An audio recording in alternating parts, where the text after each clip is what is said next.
सूर्य चंद्रमा आंखों में, दांतों में गरुड़ विराजे, दक्षिणी पांव में है कुबेर और शंख में गरुड़ विराजे, उत्तरी पांव में बसे हुए यक्ष राज विद्वानी और पीठ में बसी हुई है यमपुर की दीवानी।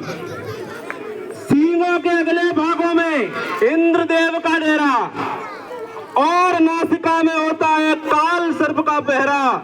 खुर के पिछले भाग अप्सरा मुख गंधर्व बसे हैं, है अपान में तीर्थ रोम में ऋचिक गण रसे बचे हैं, है ललाट पर रुद्र, पेट में कार्तिकेय और सुकुमार और मूत्र में धनवंतरी के है लाखों उपचार।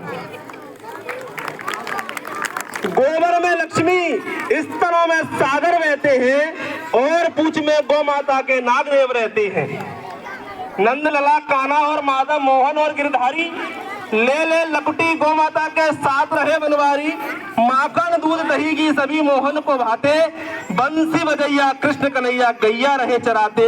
गौ माता ही सबकी माता है, बतलाने आए इस धरती पर गौ माता को शीश झुकाने आए। कामधेनु को गोकुल में बांसुरी सुनाने आए, जगन्नाथ भी गो चरणों में शीश झुकाने आए। एक कथा राजा दिलीप की, ध्यान से सुनना, ध्यान चाहता हूँ। एक कथा राजा दिलीप की जो है बड़ी सुहानी। तो फिर कौन है? नहीं देख पाए थे वो गौ माता की आंखों में पानी। एक रोज जंगल में नाहर कितने छंद लिखे गौ माँ पर, कितने गीत सुनाए, कितना करे बखान, बताए गौ क्या है, कितना जोर लगाकर बोले कि गौ हमारी माँ है, और कितना तुम्हें बताए सनातनी दीवानों मेरी मान नहीं सकते तो गिरधर की मानो। जिनको भूल चुके हो अब वह समय आ गया जानो, भरतवंशियों जान सको तो गौधन को पहचानो। भरतवंशियों जान सको तो गौधन को पहचानो। अब मैं एक विचार जो इस क्षण से मेरे दिमाग में प्रस्तुत हुआ मैं प्रकट करना चाहता हूं, और अगर आपको अच्छा लगे तो उसको प्रोत्साहन देना, भविष्य में किसी और को भी बताना। अगर मैं ऐसा मानता हूं कि किसी भी ज्वाला के लिए छोटी सी चिंगारी बहुत होती है, तो शायद मेरा विचार आपके ध्यान में आए और आपको वो ठीक लगे तो आप उसको कर्तव्य पथ पर चल पाओ। कई लोग ये बोलते हैं कि हम करें क्या, कोई नहीं सुनना, तुम्हारे अकेले की कौन सी बस की बात है गऊ संभालना और ये गोवंश का ये पालन करना।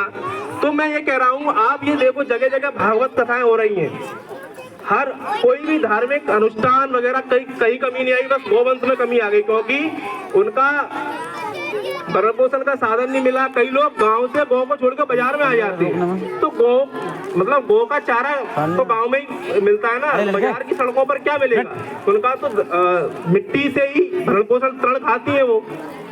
तो अगर आप भागवत वगैरह अनुष्ठान कराओ तो उसमें आप ऐसे 20 कुंटल या 10 कुंटल का जो भी भंडारा कर रहे हो उसमें जब बचत होती है बाद में तो वापस होने जाता है सामान, उसको ना करो। एक सार्वजनिक गौशाला गांव गांव में बना लो पंचायत बैठा के। ये मेरा विचार है, अगर आपको अच्छा लगे तो प्रोत्साहन देना। गौशाला बना लो और उन लोगों को वहाँ मजदूरी दो जो कहीं और नहीं कर पा रहे हैं पारिवारिक व्यवस्था के वजह, और उनका वेतन निश्चित करना चाहिए पंचायत के द्वारा। पैसे की कोई कमी नहीं, बस संसाधनों की कमी है और उसकी व्यवस्था की कमी है।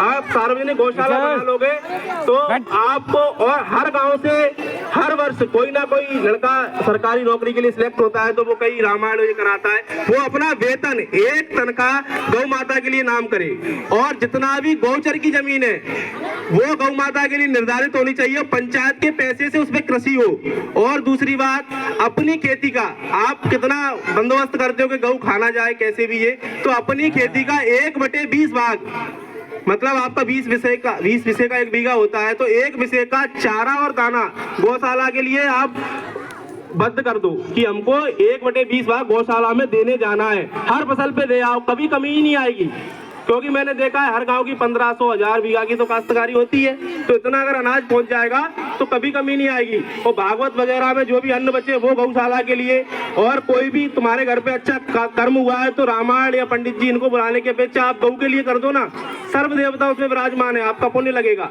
और जो गौ माता वृद्ध हो चुकी हैं उनकी वंश वृद्धि रुकवा दो, उसमें कोई पाप नहीं है।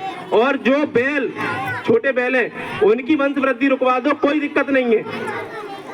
कोई परेशानी नहीं है। जो अच्छी नस्ल की गायें हैं उनका पालन करो, उनका दुग्ध दोहन करो, उनको वंश वृद्धि की अनुमति दो, इनको बढ़ाने दो, कोई दिक्कत नहीं है, ठीक है। अच्छी नस्लों को आप सर्टिफाइड कीजिए, उसको निकालिए। और दूसरी बात, अपने पूर्वजों का अंतिम संस्कार, पुरखों का जो भी सैया पे चले जाते हैं, तो गौ के गोबर की लकड़ी से करो, उस कंडे से करो। तो अगर मुक्ति धाम में हर जगह गौ का गोबर जाएगा तो वहां से भी उनको आर्थिक लाभ होगा। तो भी गाय के चारे पानी में कभी कमी नहीं आएगी, क्योंकि गौ के गोबर में धन्वंतरी, मूत्र में धन्वंतरी, गोबर में लक्ष्मी माता का वास है, उससे अच्छी लकड़ी कहाँ मिलेगी। दूसरी बात, जो गौवंश का जो ऐसे बैल होते हैं ना, सांड जो बोलते हैं अपन, फिर सब उनका गोबर नहीं थापा नहीं जाता।